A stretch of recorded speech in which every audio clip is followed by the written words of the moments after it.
Okay, today we have nuclear energy versus renewable energy, the pros and cons. So, nuclear energy is one of the biggest energies that can be produced.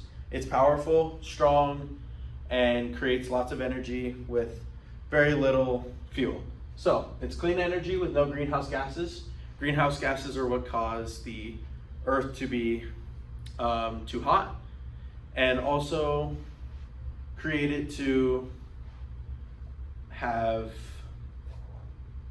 global warming. So, it is powerful, does not depend on the weather. So in other words,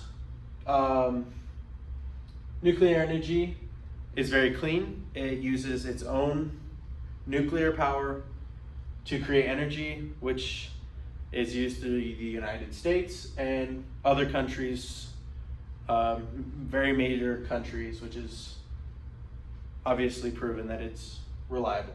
Talking about reliable, it's a reliable power supply. So it runs 24 hours, never gives out, and just needs to be kept up to date, and it needs to be kept up to date and in clean order. Now, nuclear energy and its cons.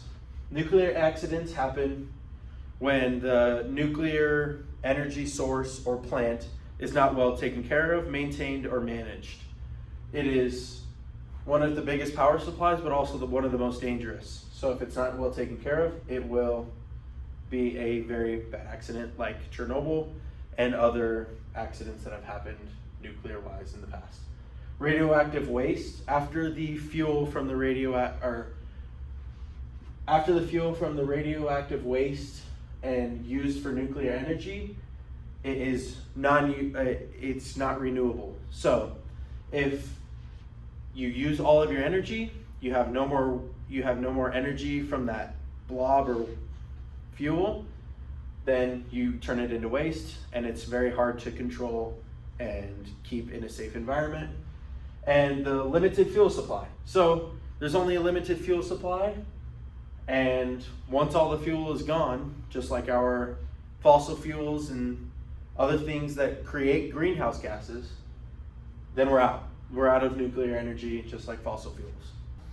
Renewable energy, the pros. So, little to no greenhouse gases as well as nuclear energy. It is very clean. As you can see, the blades are what create energy through the wind. The solar is also from the sun, so it's created from the weather.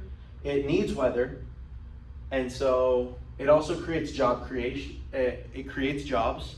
So all the people that need to work on the fans or the blades, and also the solar panels and keep them up to date, it is also a very big job economical area.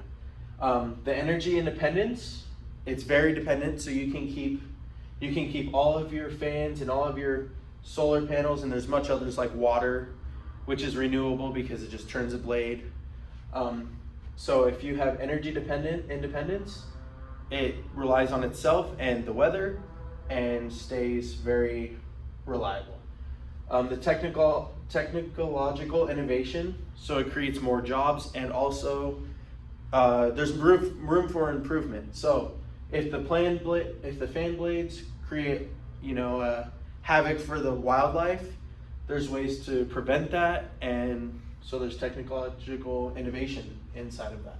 All right, renewable energy and the cons. So it depends on the weather. So if it's not a windy day out on the plains, which is very rare, but it happens, then you have no energy through the fan blades. The high initial cost, it costs lots of money to create when you first develop it. So you have to get the fan blades delivered, the post delivered, put in the ground. A lot of money involved in that. There is the resource location, so only flat, windy areas are the best for these things. You wouldn't put them, I know, in the mountains, but you wouldn't put them in the mountains because it's so off and on with the wind. The energy storage, you create all this energy, you can't just waste it, you gotta put it into a battery pack, which is also with the high initial cost. And manufacturing and disposal. So every couple years, the fan blades go out, they get old, and they have to dispose of them. So they have these huge, long 200-foot blades. They have to put them somewhere. So that's also in the landfill, and which is also a con. So energy storage and manufacturing and disposal is a huge thing. And manufacturing these blades and fans is a huge process as well.